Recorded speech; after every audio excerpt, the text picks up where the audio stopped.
daughter's not feeling well either, so please keep them in your prayers. Well, this morning I have some scandalous news. Did you all know that GIST has failed?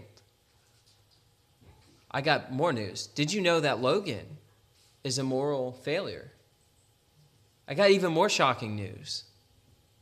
You're a moral failure. And why I say that off the rip is because the Bible is rooted in that fundamental principle that we live in a fallen world, that we are a fallen people. And so it's not a very, well, we'll talk about that a little more, but when we talk about sin and we talk about the idea of praying through our sin, there's kind of two camps in that, because there may be, one group of people who, when they hear this, they think, oh, my spouse sure needs this lesson. My kid sure does need this lesson.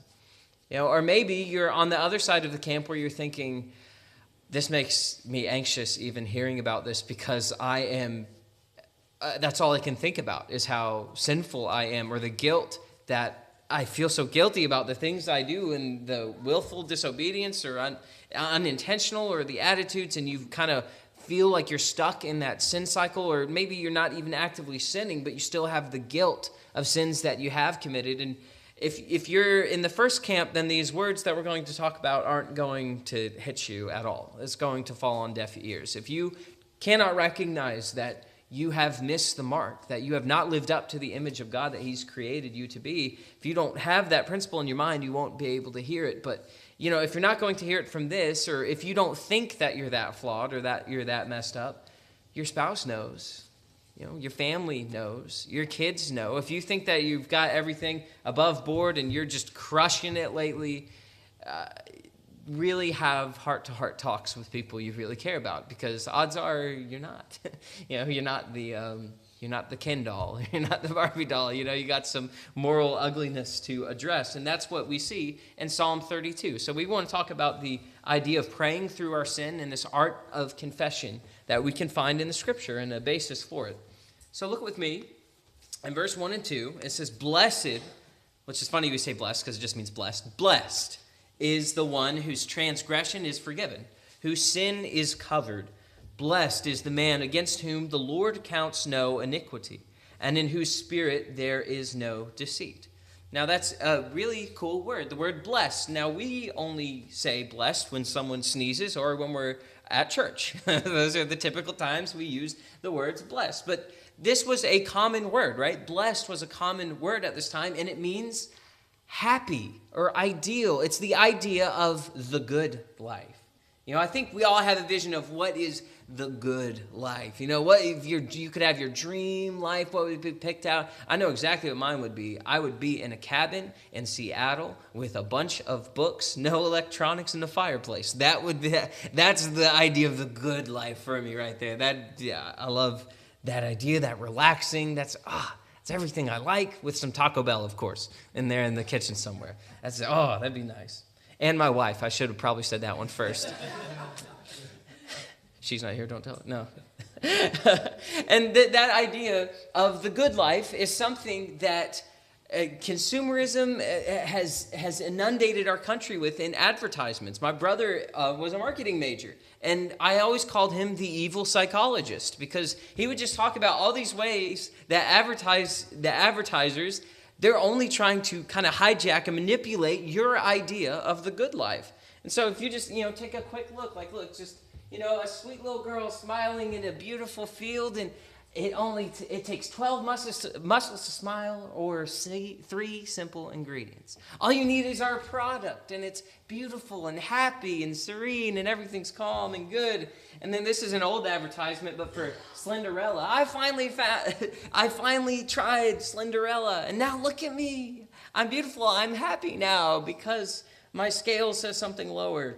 Or don't do the things by halves when it comes to your retirement plan. That if you use this company right here, let me read it, Alliance, if you use them, you will have a great retirement on a beach cruise out on the waters in the Bahamas. Just use our product. You see, what they're doing is they're manipulating your idea of the good life, and they're trying to convince you that this product that I have for you will lead you to that good life. It will make you happy. It will lead you to those things you want to do. And so the idea of the good life that David is recording, look at what it says, or rather look at what it doesn't say. It doesn't say, blessed is the man, the good life of a man who has no flaw or sin. Blessed is the perfect man who has no personal problems. Is that what David starts out this good life as? How does he start this good life? Blessed is the good life of the one whose transgression is forgiven. That's the good life. When you are wrong, when you have failed intentionally, when you've willfully disobeyed and you can be forgiven of that, that is the good life. Already the biblical vision of happiness is vastly different from what our culture says it should be. And is that a popular idea, to think that you're wrong? Right? Who loves being wrong?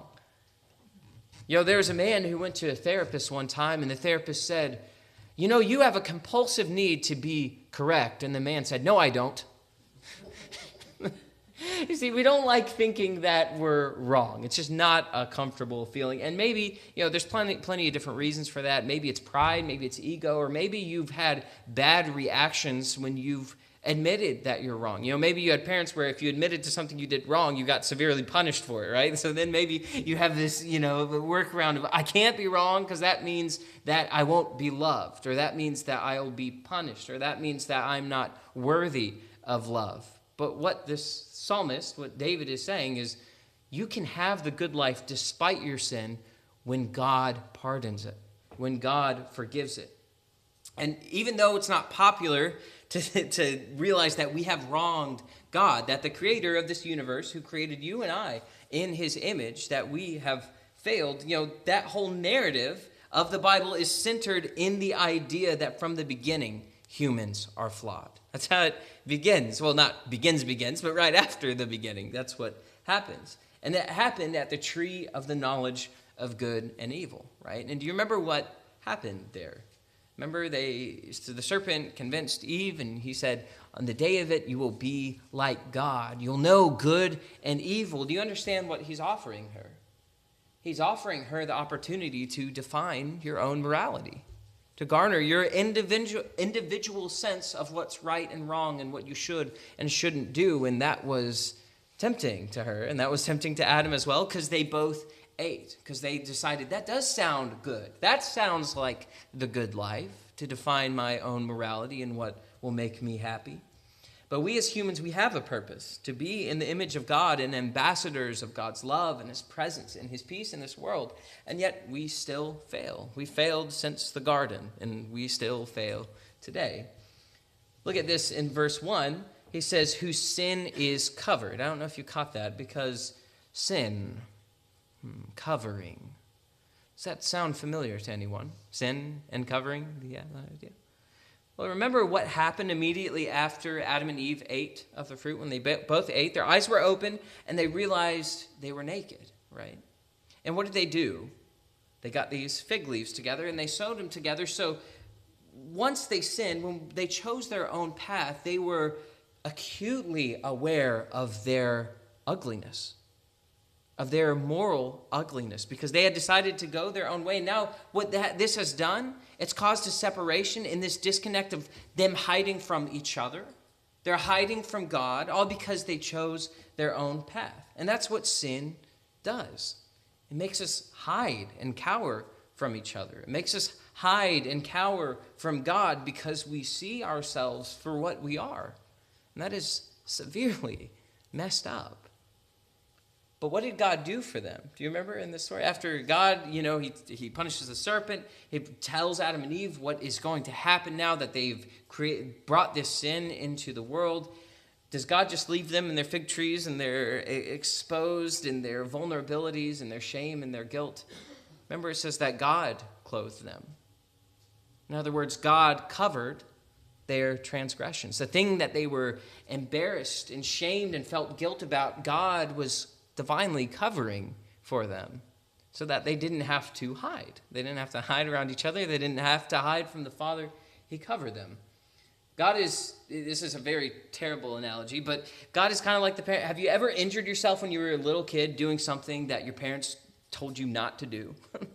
Whether it's, yeah, I can't think of a good example. Riding a bike without a helmet. If your parents have told you, do not ride your bike without your helmet, and then, and all the bravado of a 10-year-old boy, you're like, I don't need that. Go out, get a head injury, or you bonk your head, start bleeding. God's like the parent who puts that Band-Aid on you and covers up the thing, and it happened because you disobeyed.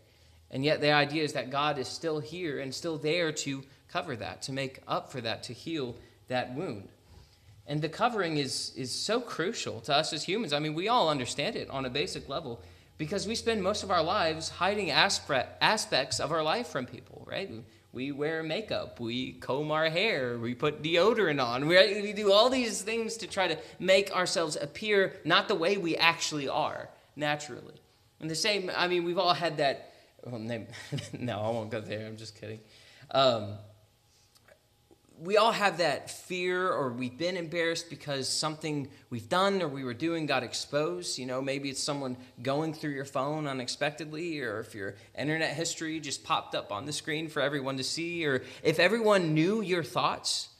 If my brain was broadcasted out loud, it'd be like, oh, the preacher really thinks about that guy who cut him off that way. He really wants to, We all have these thoughts and these things that are the messed up nature of the world we live in, and we spend our whole lives covering that or trying to deny that it even exists. And we try to tell ourselves, no, that's not part of me. No, that's not. But the truth is, it is. You're messed up. I'm messed up. And maybe it's out of shame or embarrassment or judgment that we hide those things, but either way, we still have that compulsive need to try to cover that. But that's the beauty of confession that David is drawing out, is that God already knows it. He's more aware of how messed up you are than you are. God knows it. And yet God is saying to bring it to him. And so he's giving you this opportunity to bring this shame, this guilt, this sin, to bring it to him and let him cover it, because he already knows. He's not going to scold you. He's not going to cast you out. He says he's going to forgive you. But the whole key there is that it's brought to him, that it's confessed to him. The good life, the ideal life, the happy life, is one in which a broken human and a merciful God can have a united relationship, despite how broken that human is. So why is this so blessed? What's so great about that, you may think? What good does that do me? Or what's so special about that? And you think if you stole a car one day, just no good reason, you're like, I'm having a bad day, I'm going to make it an even worse day for someone else. So you go, you hijack a car, you crash it into the local Walmart on purpose, right? You're just trying to do as much property damage and car damage that you can. All right, what if first of all, let's say the person you stole the car from just walked up and said, you know what, don't worry about it, man. You have a good day. What if your insurance company said, oh, well, the damage costs look like they're going to be about $575,000 in damages. Don't worry about it. You have a good day. Take tomorrow off. Get some sleep. That never happens, does it, right? I mean, we don't live in that forgiving and that merciful of a world. You're kind of held to the letter of the law in that sense. So you think that with physical things it's that important. Well, don't you think that the spiritual and the divine, with the perfect creator who made everything, that he'd be maybe a little bit more demanding than humans? You think he'd be a little bit more harsh or judgmental or angry or wrathful towards us, right? But he doesn't. He shows that mercy. He gives that covering. That's the good life. The good life is not a perfect life. The good life is a forgiven one. And we got to get that through our heads. Verse 3. So here's kind of what not to do. He's outlining what happened. He says, for when I kept silent about this shame, this guilt, this sin that I had in my soul, when I kept silent, when I did nothing about it, my bones wasted away. And that's the Hebrew word is literally wore out or worn out. So his bones are worn out. His very inner being just feels tired and like it's not even there anymore. Like he's the shell of a man. Through my groaning all day long, for day and night your hand was heavy upon me. My strength was dried up as by the heat of the summer. So what do you do when you find yourself in this place of the guilt trap? Or if you find yourself in this cycle of sin or shame and guilt and you don't know what to do, what do you do then? Well, he's saying, don't keep silent. Don't stay silent. Don't try to cover it yourself. Stop trying to hide all these nasty things about you. Is you bring it to God. When we stay silent and do nothing about the weight of sin, it wears us out. And the idea is that it actually rules over us. That when we give into that lifestyle of sin or we keep falling into that habitual sin, I think we all know that feeling and you feel like a slave and you're tired. When I do the prison ministry, some of these guys, they're sick of it because most of them are in there for drug addiction and they just say like, I wish I could be free of this. They are literally enslaved to it and they can't break free from it. And that's what sin does. When it's not dealt with, you become a slave to it. If you remember in Genesis 4, remember sin has entered the world. And remember there's Cain and Abel makes a sacrifice of faith. And then Cain doesn't make a good sacrifice. And then he becomes angry and resentful and bitter of his brother. And then remember, God intervenes in this because he sees this brewing up in Cain's spirit. Because I believe it was probably sinful that he didn't offer to Yahweh what he was supposed to. And because of his own failures, right, he's angry. And God intervenes in this. And God communicates with Cain. He says, the Lord said to Cain, why are you angry? And why has your face fallen? If you do well, will you not be accepted? Look, there's still opportunity for you to move on from this, right? You can do better, Cain. He says, but if you do not do well, if you stay silent, if you do nothing about it, sin is crouching at the door. Its desire is contrary to you, but you must rule over it. Now, we miss a lot of the ominousness, I don't know if that's a word, omnimity, I don't know, of that Hebrew, the last part of that sentence there. Because the idea that is portrayed there in Genesis chapter 4, verse 7, is the idea of a wild, ferocious animal that's on all fours ready to pounce. And he says that sin is that ferocious animal that's waiting. Its desire is for you to dominate you. That he's going to take you out. That he's going to make you his captive, his slave. And so we have to realize that sin is an oppressive tyrant. And that's what Satan sells us so often, is this sin for the ticket to the good life, right? If you take this product, that will lead you to happiness. That will get you all the things you want. But even in the reality, and this is how messed up it is, even the things that Satan promises us, that looks alluring to us, it doesn't even satisfy in the here and now. It makes you a slave. It makes you miserable. So don't stay silent. Never make the mistake of thinking that you can bear the sin on your own. Maybe you think, well, I'll handle it. I'll just pray for forgiveness and move on, and I'll be able to handle it. With sin, you're out of your league. It's a wild, ferocious animal whose desire is for you, that to dominate you, to submit you to its rule. And you can't stay silent about that. You can't do nothing and keep thinking that you can take care of it yourself, or one day you'll quit, right? That's the classic. You won't if you keep trying to handle it yourself and hide it. Verse 3, it says, at the end of verse 4, he says he's describing this agony and this angst that he was in when he did nothing about his sin, or when he was just trapped in this guilt of it. He says, I felt like the heat of the summer, and he says, Salah. Now, Salah is kind of funny because you know what it is? The Salah is a pregnant pause. It's a pregnant pause, which means it's added there to give suspense. It makes you kind of pause. It's like a crescendo, like it builds up. I was feeling all this way, and so this is the music and the poetry of the Bible. That's quite beautiful. He's describing this getting miserable, stuck, and then something happens. Look at what happens. More notes. Verse 5, it says, I acknowledged my sin to you, and I did not cover my iniquity.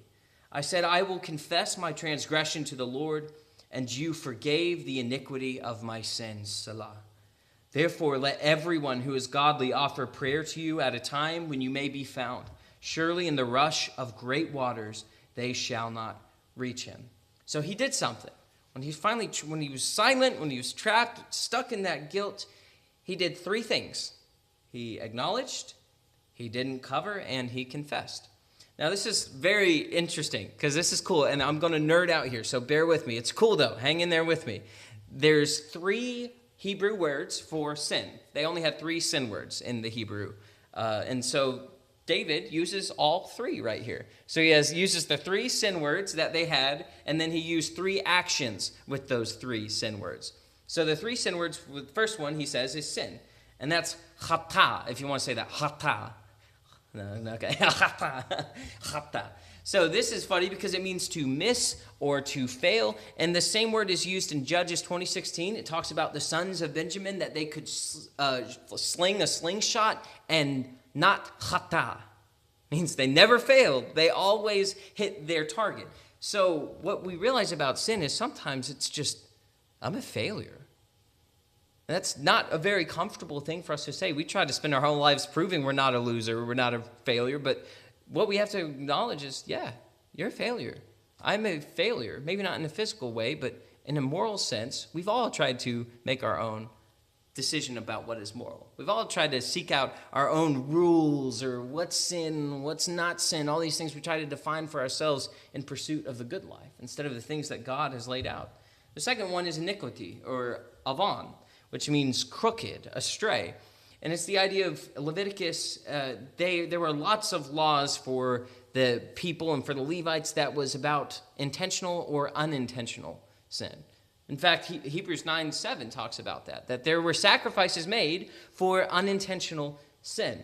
So that astray is the idea that God has this path, this moral way that we should live. And then sometimes, not even intentionally, we just somewhere at some place get lost. Maybe it's just we get distracted, we stop paying attention, and we end up going on a different path, and we're not even aware that we're not on the right path. And David uses that words here, that his iniquity, that we've gone astray.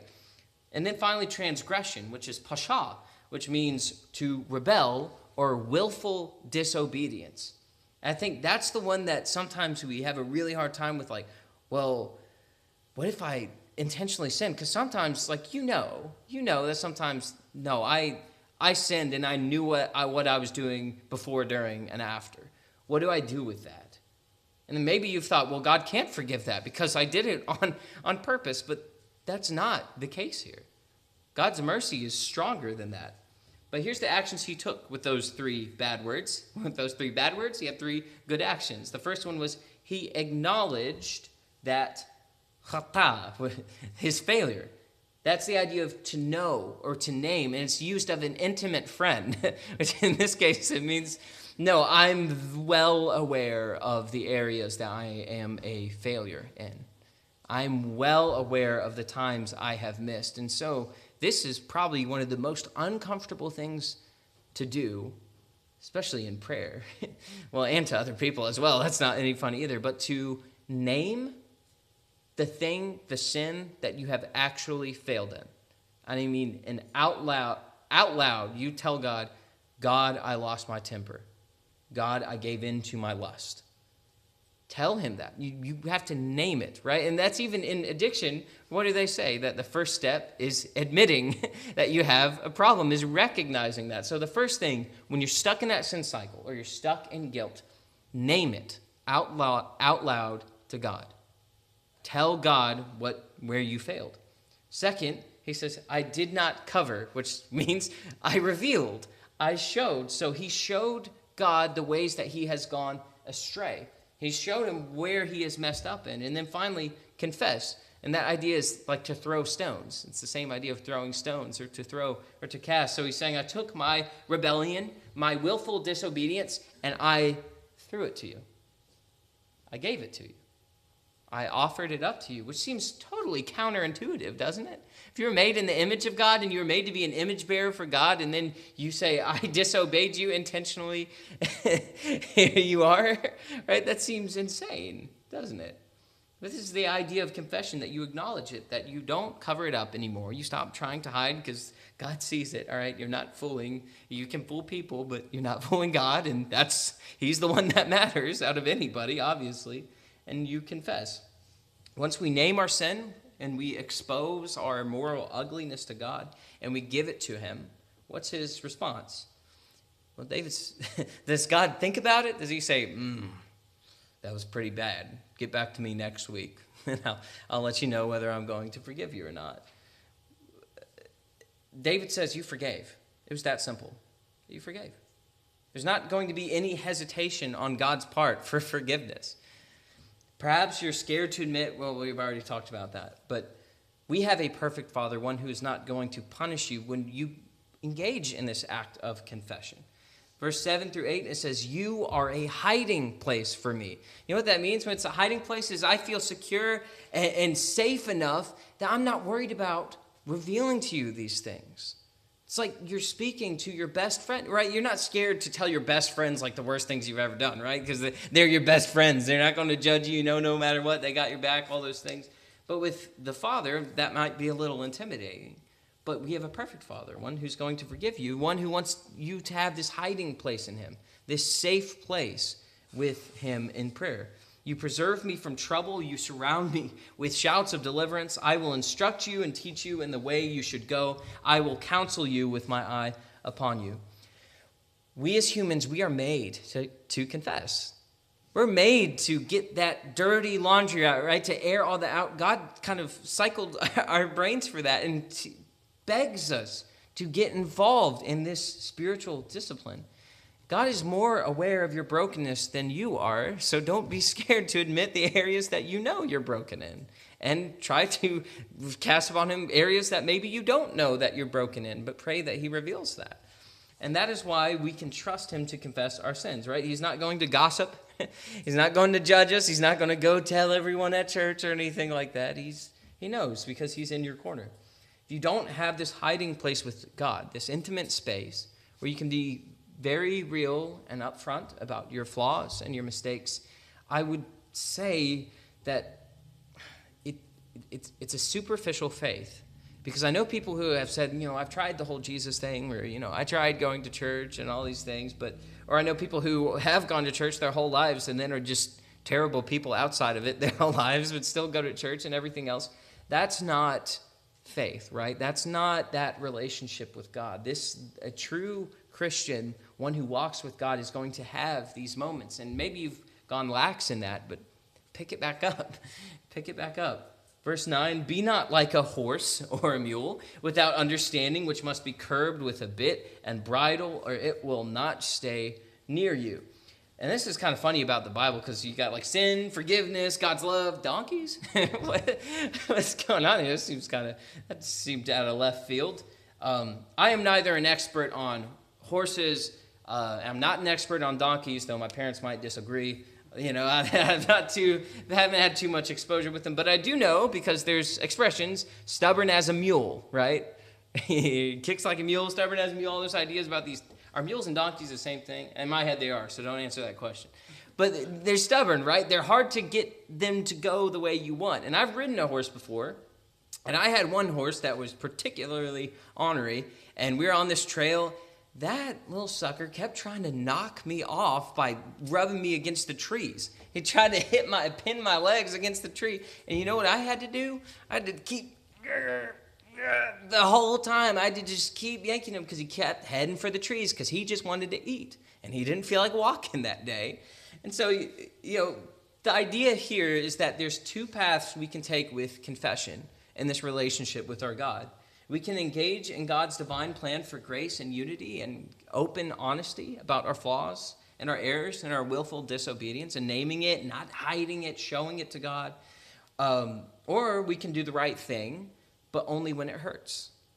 So the idea here is, that donkey, it's only focused on, I want to get that food. I want to go this way. Ow, that hurts. Okay, I'll stop. But then what happens as soon as that bit's let up?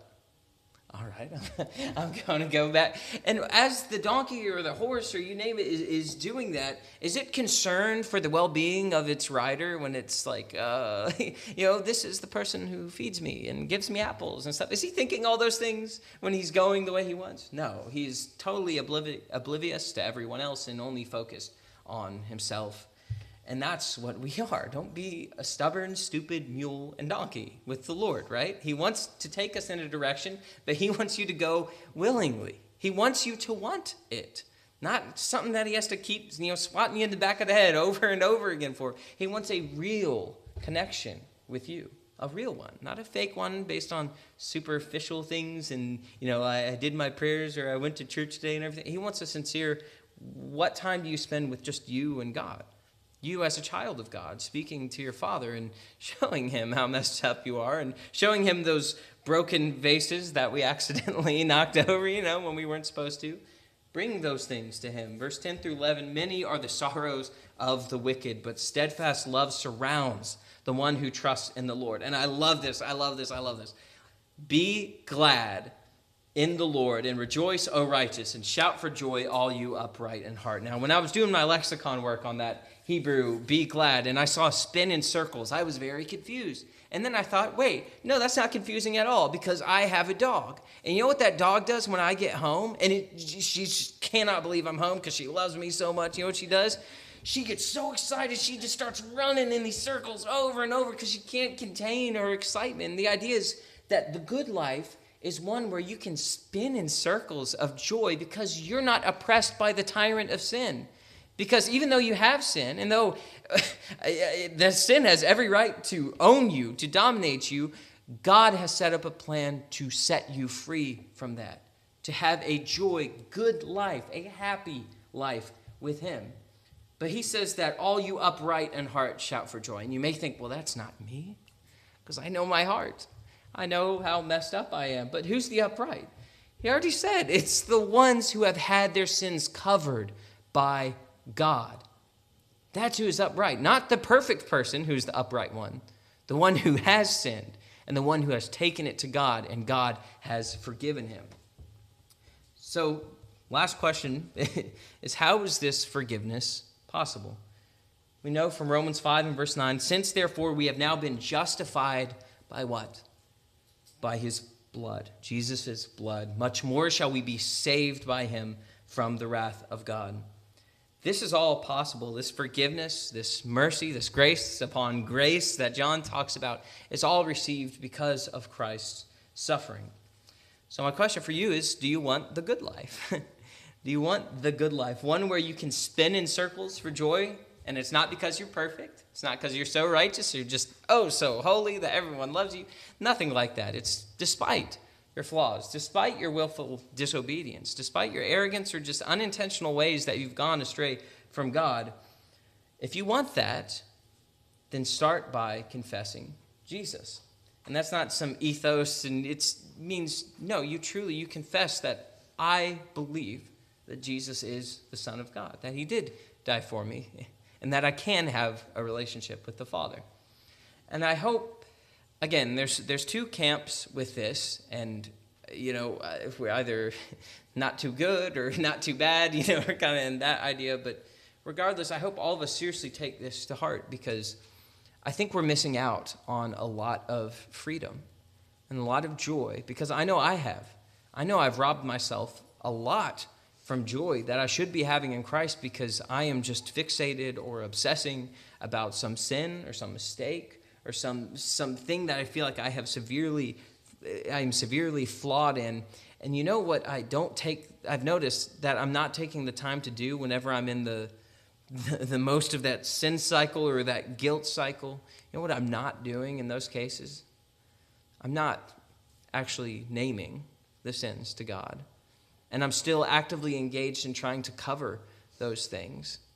And it's hard to admit that. It's an uncomfortable thing to do. But, I'd say the cross was pretty uncomfortable to bring deliverance, right? I mean, why would we not take advantage of that perfect and awesome gift? Because we're not wearing God out by that, right? He wants that. He knows you. He understands how messed up you are. He does. So stop faking it. Stop faking it with him. You're not fooling him. Bring it to God.